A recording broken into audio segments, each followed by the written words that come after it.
By now, most of us know that AI is a double-edged sword. It offers staggering potential, but also threatens to hollow us out creatively, take away our jobs, and even dissolve our sense of purpose. And because of that, some people are terrified of it, understandably, convinced it will replace them.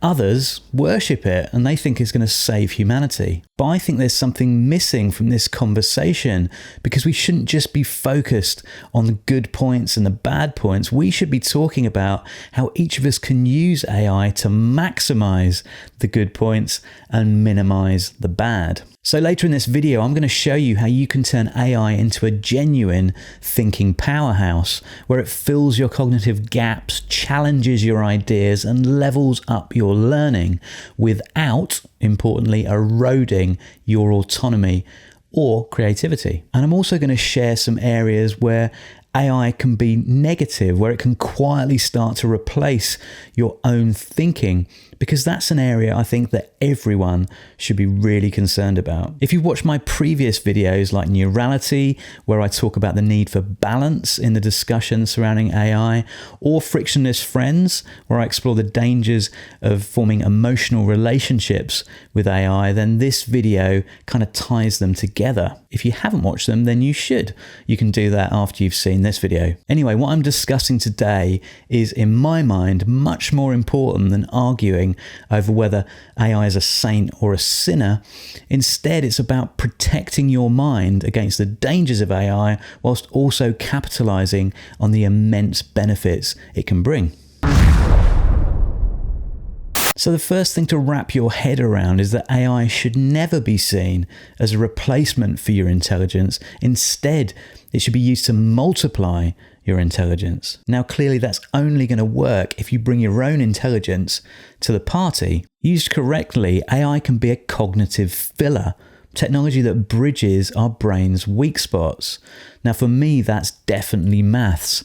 I find it fairly easy to visualize concepts, but I'm absolutely dreadful with numbers. So I use AI to fill that gap. It's kind of like giving my brain a prosthetic upgrade, patching over a limitation that my genetics unfortunately landed me with. It can also act as a kind of teacher. As a lecturer, I really understand the value of lifelong learning. It's kind of what I do. It can simplify really complex topics, tailor information delivery to me, and holds deeply thoughtful conversations that I feel have accelerated my learning. And beyond that, it can also challenge your thinking, but only if you ask it to. When I'm developing ideas, I'll always say something like, be brutally honest, find the holes in this argument, or tell me why I'm wrong. Those simple prompts can turn AI from just a polite assistant into a sparring partner, a tool that can strengthen your mind through debate. You see, the key to good AI use is intention. AI responds to the quality of the questions that you ask it and the depth of information that you feed it. If you approach it lazily, it will spoon feed you answers. But if you approach it critically, it will give you insight that you likely would never have had if you hadn't gone down that road. So let's talk about some of the good uses, the ways that AI can actually make us better. First, use AI to analyze and appraise what you create. Ask it for feedback to highlight weak points and identify blind spots. Importantly, that doesn't replace your judgment, it refines it. Second, use AI to help you learn, to dissect complex information and to tailor it to your specific learning style. The difference between tell me about quantum computing and explain quantum computing like I'm a visual learner who understands design is massive. It's the difference between comprehension and confusion. Third, you can use AI to augment your ideas. If you're a writer, a designer, or an artist, feed your own thoughts into it. Don't say, make me this or that. Instead, say, here's my idea, here's my process, how can I make this better? Now, that's not outsourcing creativity, it's amplifying or multiplying it. And finally, use it to stretch your thinking. Have combative discussions with it. Ask it very clearly to disagree with you. That's a great way to build mental muscle. It gives friction within that to and fro of a conversation instead of it just flattering you. When you interact with AI in this way, it becomes like a kind of cognitive gym. You leave every session feeling sharper. It makes you stronger, not dependent.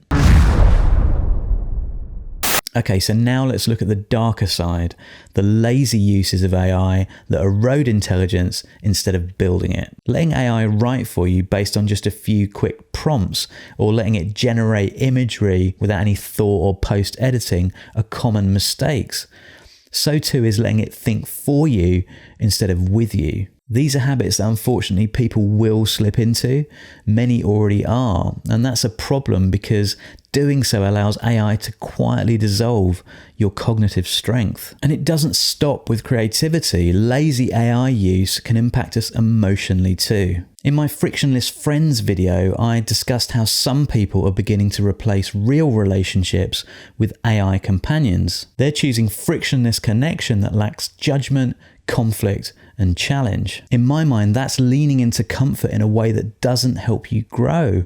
It just sedates you. Now, it's the same with thinking. If you choose to stop struggling with ideas and let AI handle all of your challenges, then you're going to start to lose the ability to think deeply. The truth is that AI will happily take away your autonomy and your agency if you let it. It's not doing it because it's got malicious intent. It's just really efficient.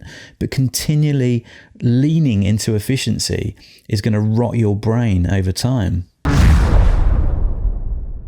The reality is that AI is neither your friend nor your foe. It's just a reflection. It's a mirror of human intelligence, and a really powerful mirror at that. Used blindly, it amplifies our worst traits, laziness, ego, and dependence. But used wisely, it enhances the best of what we can be: curious, creative, and critical in our thinking. Artificial intelligence without human intelligence has the potential to be negative, whereas AI combined with human intelligence can become a thinking powerhouse. Personally, I don't believe that we're heading into a world where humans are battling against AI. I think we're moving into a layered future where some humans will allow machines to take over their lives, while others will use it to enhance what they do. So don't be someone who takes the lazy approach. Instead, combine your intelligence with AI to enable you to question, create, and evolve faster than you ever could without it. The key is not to fear AI, but also not to worship it. Instead, learn to collaborate with it, because the future certainly won't belong to those who use AI the most. It will belong to those who use it intelligently. If any of that resonated with you, watch my earlier video, Neurality, to understand why we need to be balanced in how we view AI. And also watch Frictionless Friends to explore why imperfect relationships are vital for genuine growth.